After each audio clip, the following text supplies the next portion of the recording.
Hello दोस्तों, तो मैं संतोष जिंदल क्लासेस में एक बार फिर से आप सभी दोस्तों का बहुत बहुत स्वागत करता हूं। सबसे पहले आप सभी को परिवार सहित दीपावली की हार्दिक शुभकामनाएं। दीपावली का यह त्योहार आपके जीवन में खुशियां लाए अपार। माँ लक्ष्मी भगवान गणपति सहित पधारे आपके द्वार। तो मैं माँ लक्ष्मी से यही दुआ करूंगा कि आपके जीवन में इस दिवाली सुख संपत्ति और समृद्धि आए, और उम्मीद करता हूं कि अब की बार की दिवाली आएगी तो आपके पास एक सरकारी नौकरी होगी। आज हम करेंगे टाइम, स्पीड एंड डिस्टेंस। इससे पिछली वाली क्लास में हमने पाइप एंड सिस्टम्स को कंप्लीट किया था। तो टाइम, स्पीड एंड डिस्टेंस अपने आप में एक बहुत अच्छा टॉपिक है। चाहे एसएससी सीजीएल हो, सीएचएसएल हो या फिर रेलवे का कोई एग्जाम हो, टाइम, स्पीड एंड डिस्टेंस का एक बहुत अच्छा वेटेज रहता है एग्जाम्स में। तो मैं टाइम, स्पीड एंड डिस्टेंस आपको बहुत ही सरल भाषा में समझाने की पूरी कोशिश करूंगा। तो चलिए बिना किसी टाइम वेस्ट के स्टार्ट करते हैं वीडियो को।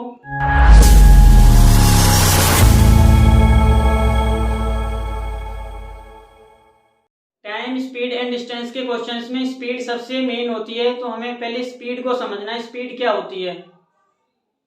स्पीड इक्वल्स टू, स्पीड होती है 1 घंटे में चली गई दूरी। स्पीड क्या होती है? 1 घंटे में चली गई दूरी या फिर 1 मिनट में चली गई दूरी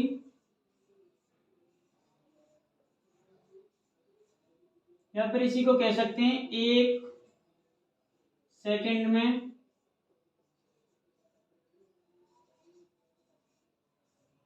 चली गई दूरी।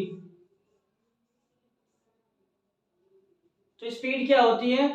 1 घंटे में चली गई दूरी या फिर 1 मिनट में चली गई दूरी या 1 सेकंड में चली गई दूरी। देखिए कैसे समझते हैं इसको, एक एग्जांपल से समझाता हूं। अगर एक व्यक्ति 2 घंटे में, अगर 2 घंटे में 50 किलोमीटर की दूरी तय करता है, अगर एक व्यक्ति 2 घंटे में 50 किलोमीटर की दूरी तय करता है तो 1 घंटे में कितनी दूरी तय करेगा? सिंपली 2 से इसको भाग दे देंगे तो ये हो जाएगा 25 किलोमीटर। अब अगर मैं बात करूं स्पीड की, तो 1 घंटे में चली गई दूरी को ही हम क्या कहते हैं? स्पीड। तो इस व्यक्ति की जो स्पीड होगी वो हो जाएगी speed equals to 25 kilometre per hour. तो इस व्यक्ति की जो स्पीड हो जाएगी वो हो जाएगी 25 किलोमीटर प्रति घंटे। देखिए स्पीड को बहुत अच्छे से समझना जरूरी है, क्योंकि अभी मैं कुछ ऐसे क्वेश्चंस कराऊंगा जिनमें आपको स्पीड का डिफरेंस दिया होगा और आपसे ये पूछा जाएगा कि 1 घंटे में उनके द्वारा चली गई दूरी का क्या डिफरेंस होगा। जैसे मैं एक एग्जांपल लूं, अगर आपको ये दिया है 2 ट्रेन्स की स्पीड में 15 किलोमीटर प्रति घंटे का अंतर है, तो हमें ये बताना है उनके द्वारा 1 घंटे में चली गई दूरी का डिफरेंस क्या होगा। अब देखिए कई बच्चे क्या कंफ्यूज हो जाएंगे कि हमें दोनों की अलग अलग स्पीड नहीं पता है, वो दोनों ट्रेन्स की स्पीड का डिफरेंस दिया है। अब क्योंकि स्पीड का डिफरेंस दिया है 15 किलोमीटर प्रति घंटा, अब हमें अभी मैंने समझाया स्पीड क्या होती है? 1 घंटे में चली गई दूरी। अब यहाँ पे दिया 15 किलोमीटर प्रति घंटा, मतलब 1 घंटे में उनके बीच की जो दूरी है उसमें कितना डिफरेंस आ जाएगा? 15 किलोमीटर का। और क्वेश्चन में यही हमसे पूछा था, तो स्पीड से हम इस क्वेश्चन को आसानी से कर सकते हैं। स्पीड समझना बहुत जरूरी है, क्योंकि हम स्पीड पढ़ रहे हैं। स्पीड से मुझे याद आया, अगर आपको मेरी स्पीड से कोई भी प्रॉब्लम है, क्वेश्चन समझाने की स्पीड कम करनी है या ज्यादा करनी है, तो आप मुझे कमेंट बॉक्स में कमेंट करके बता सकते हो। चलिए आगे 1-2 कॉन्सेप्ट्स और समझते हैं टाइम, स्पीड एंड डिस्टेंस के। डिस्टेंस क्या होती है? चली गई दूरी। ये होती है स्पीड और टाइम का प्रोडक्ट। तो मैं लिख सकता हूं डिस्टेंस इक्वल्स टू स्पीड गुणा टाइम। डिस्टेंस को डिनोट करते हैं कैपिटल डी से, स्पीड को डिनोट करते हैं एस से, टाइम को डिनोट करते हैं टी से।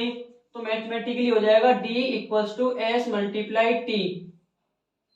अब देखिए क्वेश्चंस में होता क्या है, कभी अगर मेरे को d कांस्टेंट दे दिया या s को फिक्स कर दिया या टाइम को फिक्स कर दिया, तीन कंडीशंस होती हैं, तो हम तीनों कंडीशंस को वन बाय वन समझते हैं। पहली कंडीशन हम समझते हैं, अगर d इक्वल्स टू कांस्टेंट, अगर डिस्टेंस को फिक्स कर दिया जाए, अगर डिस्टेंस को फिक्स कर दिया जाए, डिस्टेंस कांस्टेंट कर दी जाए, तो इसका मतलब है, क्योंकि डिस्टेंस होती है स्पीड गुना टाइम, अगर ये फिक्स हो गई, ये कांस्टेंट हो गई, तो स्पीड गुना टाइम का प्रोडक्ट जो है वो भी कांस्टेंट हो जाएगा।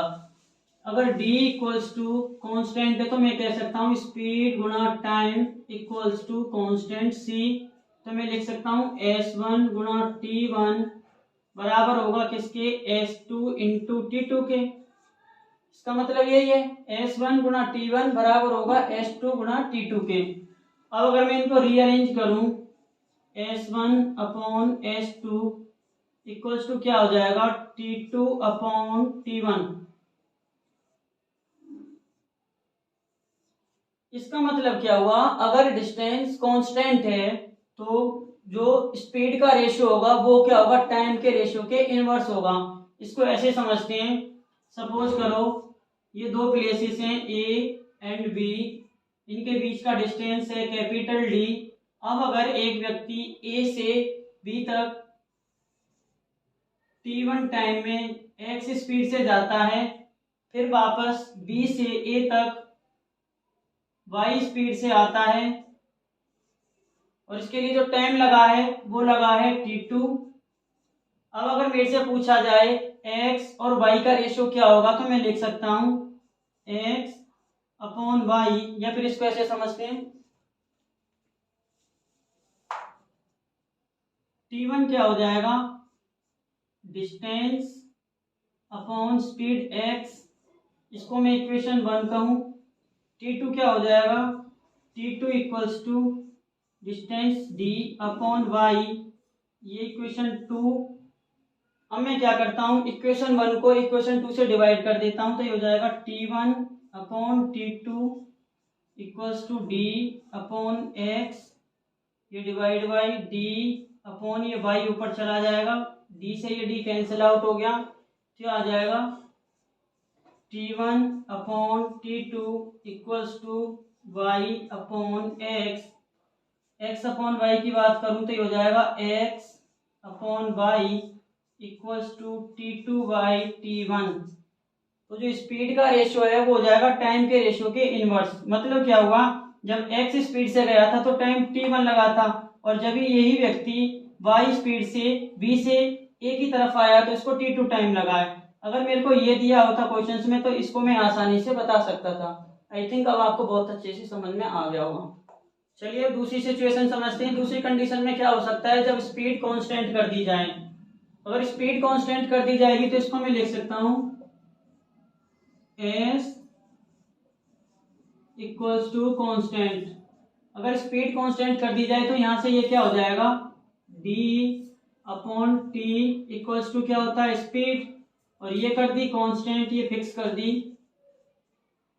ये कांस्टेंट करी, तो मैं कह सकता हूं d अपॉन टी क्या हो जाएगा c। इसी को मैं लिख सकता हूं d1 अपॉन t1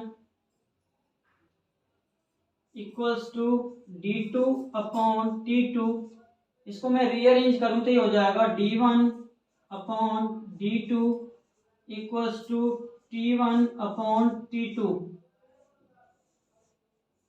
इसको हम कैसे इंटरप्रेट कर सकते हैं, कैसे एक्सप्लेन कर सकते हैं, इसका मतलब ये होगा कि जब स्पीड फिक्स कर दी जाए तो जो डिस्टेंस का रेशियो होता है, चली गई दूरी का रेशियो होता है, वो क्या होता है, टाइम के रेशियो के बराबर होता है। अगर किसी व्यक्ति की स्पीड फिक्स कर दी जाए तो उस व्यक्ति को चलने के लिए जितना ज्यादा समय दिया जाएगा वो उतनी ज्यादा दूरी तय करेगा।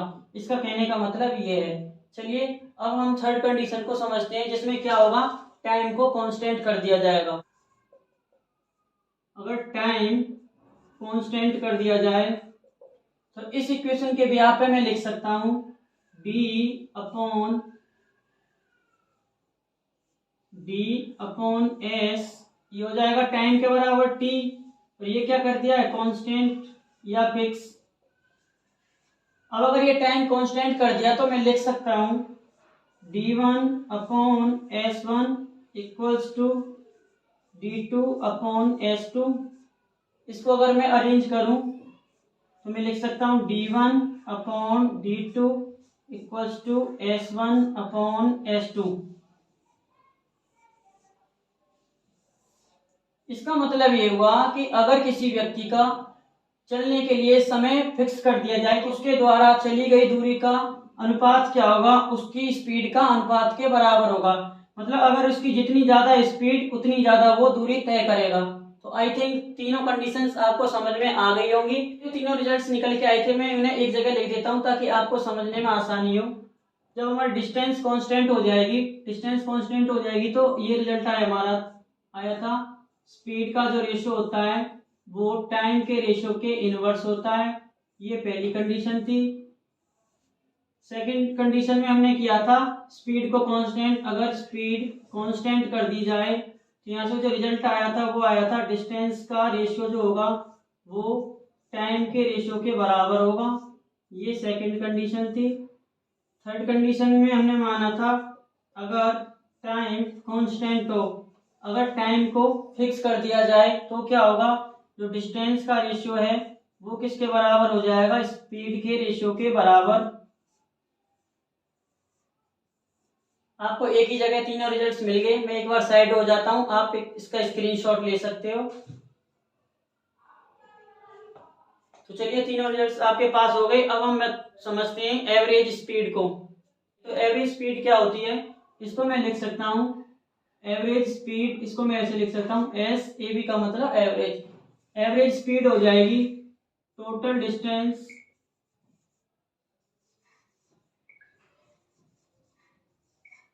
Distance covered upon total time taken.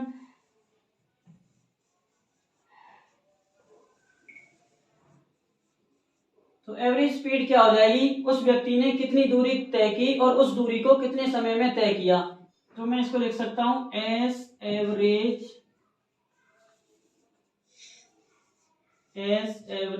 Equals to total distance upon total time taken. अब क्या होता है अगर क्वेश्चंस में डिस्टेंस फिक्स कर दी जाए, अगर दे दिया जाए डिस्टेंस इज कांस्टेंट। देखिए कैसे, ये ए और बी दो प्लेसेस हैं, इनके बीच की जो डिस्टेंस है वो है डी। एक व्यक्ति ए से बी एक्स स्पीड से जाता है x किलोमीटर प्रति घंटा और वही व्यक्ति बी से ए y किलोमीटर प्रति घंटे की स्पीड से आता है।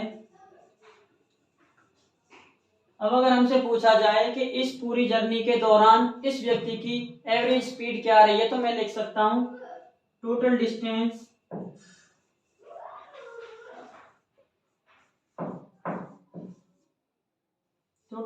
क्या हो जाएगी, d plus D. 2D distance इस व्यक्ति ने कवर की है। टोटल टाइम क्या हो जाएगा, जाने का टाइम प्लस वापस आने का टाइम। इसको मैं लिख सकता हूं टोटल टाइम इक्वल्स टू जाने का टाइम क्या हो जाएगा d/x प्लस वापस आने का टाइम क्या हो जाएगा, d को इसकी स्पीड से डिवाइड कर दूं d/y। ये इक्वेशन 1, ये इक्वेशन 2।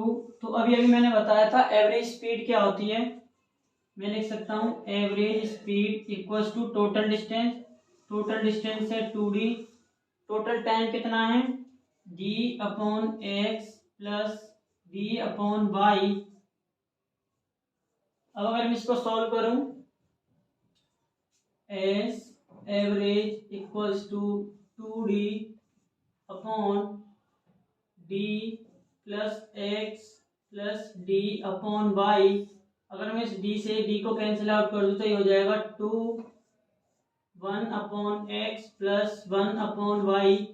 इसी को हम लिख सकते हैं 2x प्लस y और ये ऊपर पहुंच जाएगा xy। तो एवरेज स्पीड जो हो जाएगी वो हो जाएगी 2x upon x plus Y. ये फॉर्मूला आपके बहुत काम का है, लेकिन ध्यान रखना ये तभी एप्लीकेबल है जब हमारे डिस्टेंस फिक्स कर दी जाए। तो इसको मैं सिंपल वर्ड्स में लिखूं तो एवरेज स्पीड हो जाएगी 2 मल्टीप्लाई प्रोडक्ट ऑफ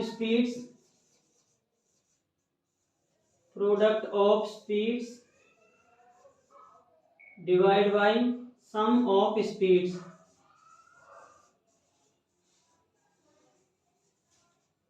दोनों स्पीड का प्रोडक्ट अपॉन में उन दोनों स्पीड का सम, और इस पूरे को 2 से मल्टीप्लाई कर देंगे तो ये पूरी जर्नी के लिए उसकी एवरेज स्पीड निकल के आ जाएगी। चलिए इस कॉन्सेप्ट को 1-2 क्वेश्चन से क्लियर करते हैं। तो देखिए कॉन्सेप्ट को समझाने के लिए पहले मैंने एक बहुत आसान सा क्वेश्चन लिया है। क्या पूछा है इस क्वेश्चन में? Find the speed if 90 kilometre of distance is covered in 50 minute. हमें बताना है अगर 50 मिनट में 90 किलोमीटर की दूरी तय की जाती है तो स्पीड क्या होगी। तो कैसे करना है ये क्वेश्चन? स्पीड क्या होती है? Distance upon time.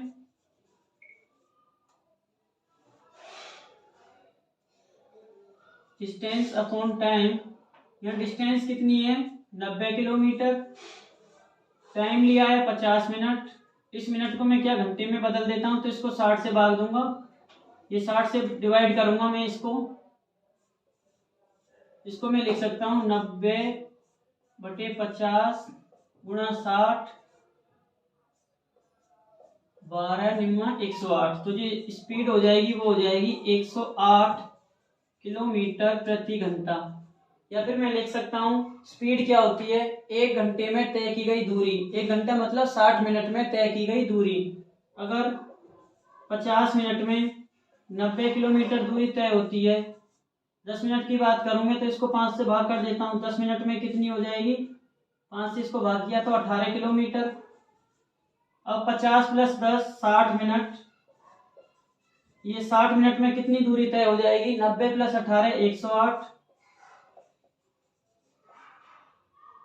60 मिनट मतलब 1 घंटा। 1 घंटे में 108 किलोमीटर की दूरी तय होती है। 1 घंटे में चली गई दूरी को ही हम क्या कहते हैं? स्पीड। तो इसका मतलब स्पीड क्या हो जाएगी? स्पीड इक्वल्स टू 108 किलोमीटर प्रति घंटा। तो इसका जो सही आंसर है वो होगा ऑप्शन सी। चलिए एक और बहुत आसान सा क्वेश्चन लेते हैं। तो देखिए इस क्वेश्चन में क्या दिया है? P और Q दो स्थानों के बीच की दूरी D है। एक व्यक्ति P से Q की तरफ x किलोमीटर प्रति घंटे की स्पीड से जाता है और वही व्यक्ति Q से P की तरफ वापस 3x किलोमीटर प्रति घंटे की स्पीड से वापस आता है। क्वेश्चन में दिया हुआ है कि इस व्यक्ति की जो एवरेज स्पीड है वो है 36 किलोमीटर प्रति घंटा। तो हमें ये बताना है कि जब ये व्यक्ति Q से P की तरफ वापस आया है तो इसकी स्पीड क्या थी। देखिए अभी अभी मैंने बताया था एवरेज स्पीड होती है। एवरेज स्पीड क्या होती है? एवरेज स्पीड ये होती है 2 गुणा स्पीड्स का प्रोडक्ट। पहली स्पीड x, दूसरी स्पीड 3x, और क्या होती है? स्पीड्स का सम x + 3x। क्योंकि क्वेश्चन में मेरे को एवरेज स्पीड दी हुई है 36 किलोमीटर प्रति घंटा, तो ये हो जाएगी 36 = 2 गुणा 3x² अपॉन 4x। x से ये x कैंसिल आउट हो जाएगा, 2 से ये 2 पे, 3 से ये 12 पे, तो x की वैल्यू आ गई 24। अब देखिए क्वेश्चन में 24 भी ऑप्शन दिया हुआ है। हमसे P से Q की तरफ जाने की स्पीड नहीं पूछी है, हमसे पूछा है Q से P की तरफ आने की स्पीड जो कि है 3x। तो स्पीड Q to P ये हो जाएगी 3x है, ये 3 × x की वैल्यू 24 हो जाएगी 72 किलोमीटर प्रति घंटा। तो वो व्यक्ति Q से P की तरफ 72 किलोमीटर प्रति घंटे की स्पीड से आया है। तो इस क्वेश्चन का जो सही आंसर होगा वो होगा option C. A person goes from A to B at 30 km/h। एक व्यक्ति A से B 30 किलोमीटर प्रति घंटे की स्पीड से जाता है and comes back to A at 24 km/h, और वापस A पर 24 किलोमीटर प्रति घंटे की स्पीड से आता है।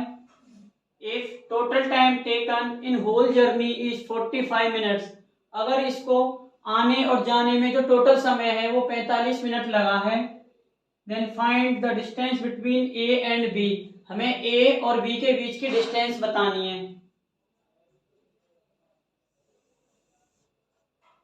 ये ए ये बी, इनके बीच की मैंने डिस्टेंस मान ली डी किलोमीटर। अब ये व्यक्ति ए से बी जाता है 30 किलोमीटर प्रति घंटे की स्पीड से, ये वापस आता है 24 किलोमीटर प्रति घंटे की स्पीड से। अब देखिए, क्योंकि ए और बी के बीच की डिस्टेंस फिक्स है, इस क्वेश्चन में डिस्टेंस फिक्स कर दिए।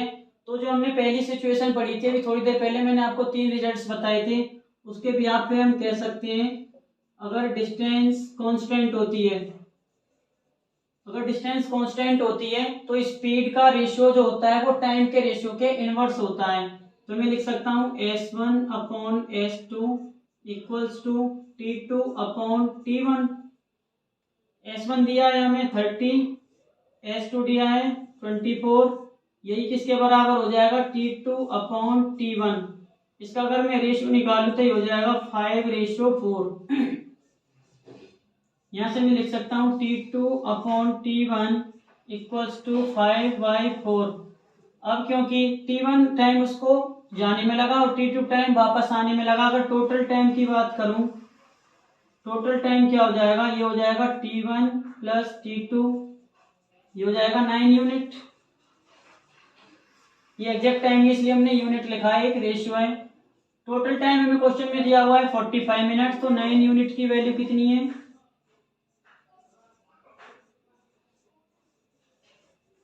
45 मिनट हो जाएगी। एक यूनिट की वैल्यू कितनी हो जाएगी, 5 minute.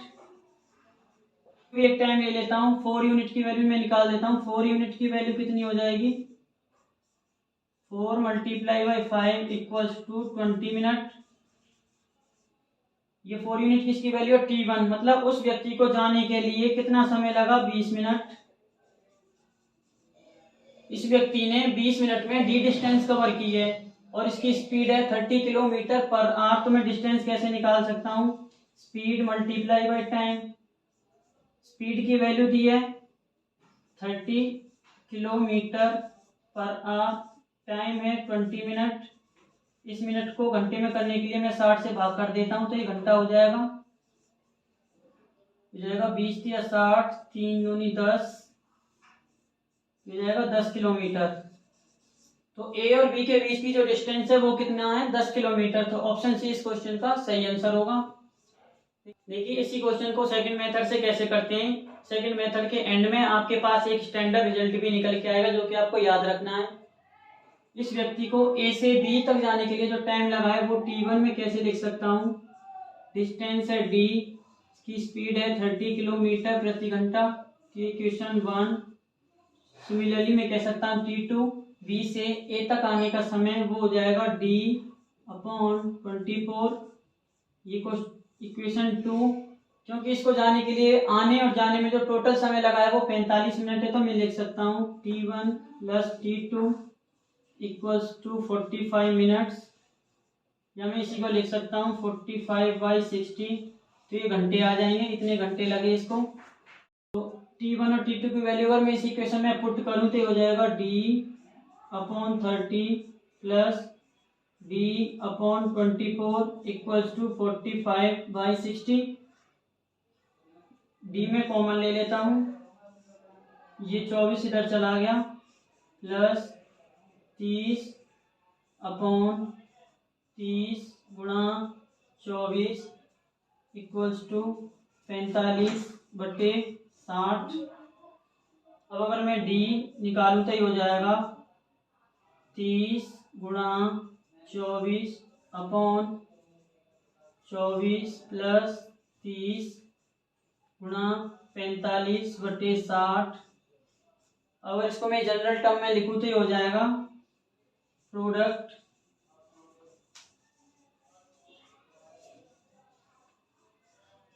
Product of speeds upon ये दोनों स्पीड्स का सम है नीचे, सम ऑफ स्पीड्स और गुणा किससे करना है, ये 45 क्या था, टोटल टाइम। तो मैं लिख सकता हूँ d इक्वल्स टू, अगर x स्पीड से गया, y स्पीड से वापस आया, अपॉन दोनों का sum x plus Y and total time t।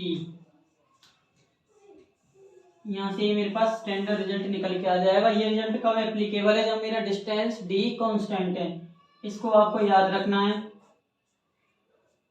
तो देखिए इस क्वेश्चन में क्या दिया है, a person covers 1/3 of total distance at a speed of 40 kilometre per hour. एक व्यक्ति 1/3 दूरी को 40 किलोमीटर प्रति घंटे से चलता है।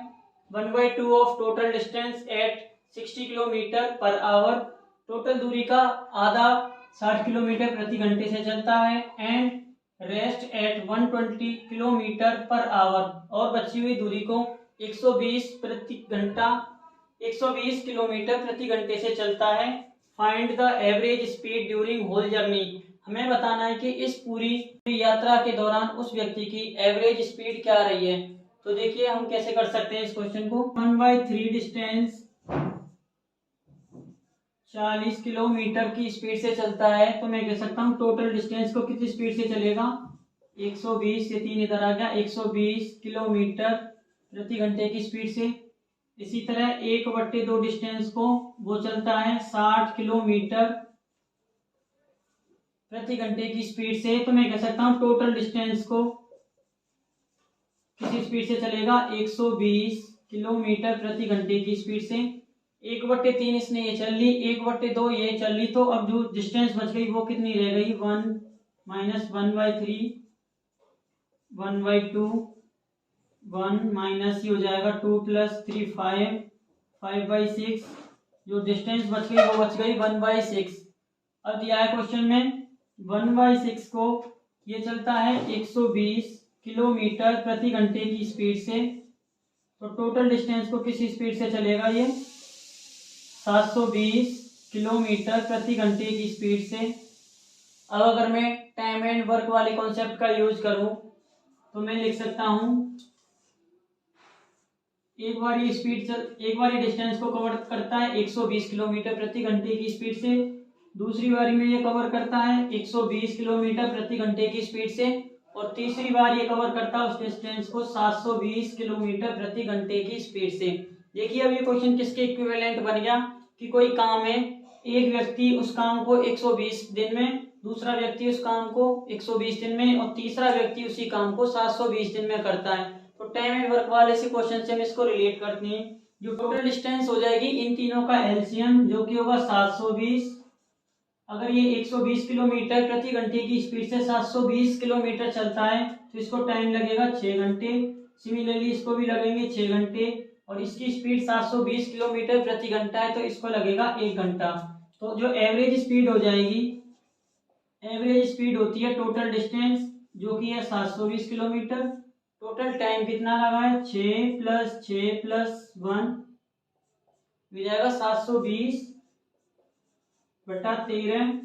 जो एवरेज स्पीड हो जाएगी वो हो जाएगी 720 बटे 13 किलोमीटर प्रति घंटा, जो कि ऑप्शन बी में दी हुई है। तो ऑप्शन बी इस क्वेश्चन का सही आंसर हो जाएगा। देखिए इसी क्वेश्चन को सेकंड मेथड से कैसे करते हैं। अगर मैं मान के चलूं टोटल डिस्टेंस डी है,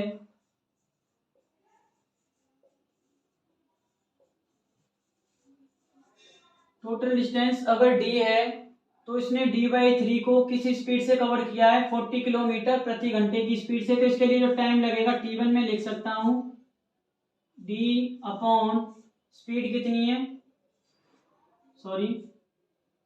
मैं लिख सकता हूं t1 इक्वल्स टू d/3, इतनी डिस्टेंस कवर की है किस स्पीड से, 40 से, तो हो जाएगा d अपॉन 120। ये इक्वेशन 1। दूसरी बार उसने आधी डिस्टेंस को 60 किलोमीटर प्रति घंटे की स्पीड से कवर किया है, तो मैं लिख सकता हूँ t2 इक्वल्स टू डिस्टेंस जो कि है d/2 अपॉन स्पीड 60, तो हो जाएगा d अपॉन 120। ये इक्वेशन 2। d/3 इसने ये चल लिया, d/2 ये चल लिया, तो जो डिस्टेंस बच गया वो हो जाएगा d minus d/3 plus d/2 जो कि आएगा d/6। इस डिस्टेंस को इसने कवर किया है 120 किलोमीटर प्रति घंटे की स्पीड से। तो T3 है जो T3 टाइम कैसे निकल जाएगा, D/6 अपॉन 120, तो हो जाएगा D/720। ये इक्वेशन 3। अब मैं लिख सकता हूँ एवरेज स्पीड क्या होती है, टोटल डिस्टेंस जो कि है D, टोटल टाइम इन तीनों को जोड़ दूंगा T1 plus T2 plus T3, ये हो जाएगा D/120 plus D/120 plus D/720। D से ये D कैंसिल आउट हो जाएगा। इसको लिख सकता हूँ मैं 1 अगर मैं इन तीनों का एलसीएम, चलो इसको पहले ऐसे लिख देते हैं 1/120 1/120 प्लस 1/720। अब अगर मैं इन तीनों का एलसीएम निकालूं तो वो आएगा 720।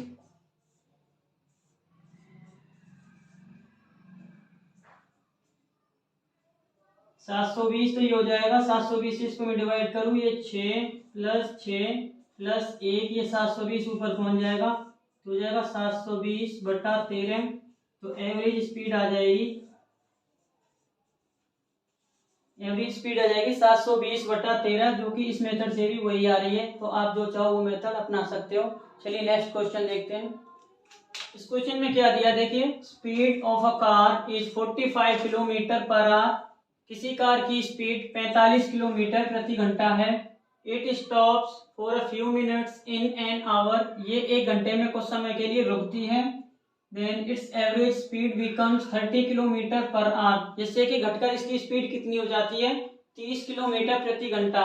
Find out the duration it stops for in an hour. हमें बताना है कि ये 1 घंटे में कितनी देर के लिए रुकती है। तो देखिए क्या करना है हमें, क्योंकि यहाँ क्या है, स्पीड कांस्टेंट रहेगी, एक फिक्स दूरी ही चली है इस कार ने, और उस दौरान ये क्या है, कुछ समय के लिए रुक के गई है। अगर डिस्टेंस कांस्टेंट होती है तो मैं कह सकता हूँ स्पीड का रेशियो टाइम के रेशियो के इनवर्स होता है। हमें दिया हुआ है S1 कितना है 45 किलोमीटर पर आवर। S2 दिया हुआ है 30 किलोमीटर पर आवर। मैं कह सकता हूँ S1/S2 ये किसके बराबर हो जाएगा, T2/T1। S1/S2 मेरे को दिया है, मैं लिख सकता हूँ T2/T1। ये हो जाएगा 45/30। ये इसका जो रेशियो निकल के आ जाएगा, ये आ जाएगा 3/2। इसका मतलब ये हुआ कि पहले अगर 2 यूनिट टाइम लगता था तो अब कितना है, 1 यूनिट ज्यादा 3 यूनिट टाइम लग रहा है। तो इन दोनों का जो डिफरेंस है वो कितना हो जाएगा, 1 यूनिट। मतलब क्या हो जाएगा, अगर ये कार 3 घंटे टोटल चलती है तो उसमें ये 1 घंटे रुकती है। अगर 1 घंटे चलेगी तो 1 घंटे में कितना रुकेगी, 1/3 घंटे। या फिर मैं इसको मिनट में करूँ तो ये हो जाएगा 1/3 × 60 बराबर 20 मिनट। मतलब ये कार 1 घंटे में 20 मिनट के लिए रुकती है। तो इस क्वेश्चन का जो सही आंसर होगा वो होगा ऑप्शन बी। देखिए मैं लिख सकता हूँ स्टॉपेज पर आवर, मतलब प्रति घंटे ये कितनी देर के लिए रुकी है। स्टॉपेजेस पर आवर वो क्या होता है, ज्यादा वाली स्पीड माइनस कम वाली स्पीड जो घटकर हो गई है, डिवाइड बाई ये ज्यादा वाली स्पीड। ये हो जाएगा 15/45। ये हो जाएगा 1/3 घंटे। इसी को मैं लिख सकता हूँ 20 मिनट। अब देखिए ये हो गया शॉर्ट मेथड से भी इस क्वेश्चन का आंसर क्या आ रहा है, ऑप्शन बी।